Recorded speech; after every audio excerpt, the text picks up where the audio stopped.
Dlana sezathu ngubengelele ungamukele mbukele emakhaya kwesemanzonzo lapho engulethela khona indaba zamaskande esuke ihamba phambili nefi ngesikhathi. Mbukele emakhaya ngaphandle ukuthi ngimosha isikhathi ake ngihlala kuze indaba zamaskande njengoba udase indaba zokuthi uMroza van Damme fakude waduma kakhulu ngokuthi inqamule unyaka ngoba ingoma yokuqala yamaskande ukuthi inqamule unyaka njengoba sebelandelile kodwa encane nokhuzana kodwa umuntu waqala uyena uMroza fakude useduma ngokuthi uMroza van Damme ukhala ngokuba nje uphondo ubhalile lapha enkundleni zokuxhumana kuFacebook ukuthi nawe uyafisa ngelinye ilanga ebenenhlahle ukuperforma kwabanye omasipala njengawasekandla noma eMsinga noma eNquthu njengabo bonke abaculi ekeshiyelana inkundla nabo la eMkhanyakude kuzokhumbuleka ukuthi eMkhanyakude umkhandlu wangakubo uyasho ngempela ukuthi nawe uyafisa ukuthi ngelinye ilanga ekeqashwe kweminye imikhandla engeyona yasekhaya kuphela uthi njengoba kwenzeka emkhandlweni yangakubo ukuthi ushiyelana inkundla nabantu bakoNquthu noma basekandla nabasemsinga kuzokhumbuleka ukuthi okhuzana ogcomelisha bayabujayele ngempela ukubizwa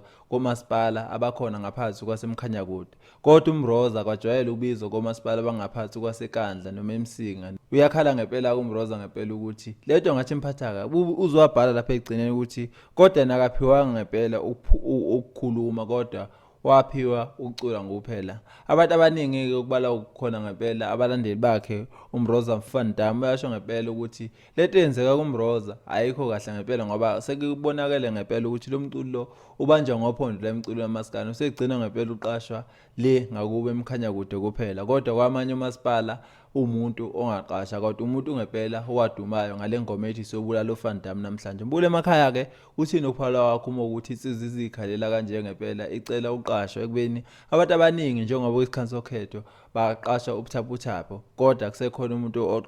okhalela uqasha kanje uthini ukuphala wakho ngabe nawe uyakubona ngempela uMroza van Damme ebanjwa ngophondo ake hlangana lapho e-comment section sizwe umono wakho ngalolu daba lakhe uMroza van Damme ngoba esho ngempela uthi ubanjwa ngophondo kwabanye omasipala kodwa ngakubo bayabizwa baculi kodwa kubo labo baculi yena akabizwa ake hlangana nezathi sizwe umono wakho ngalolu daba thi nesithamo siyabonga Alisabantu wenzani manje sike ngisami awukhale mina ngizwa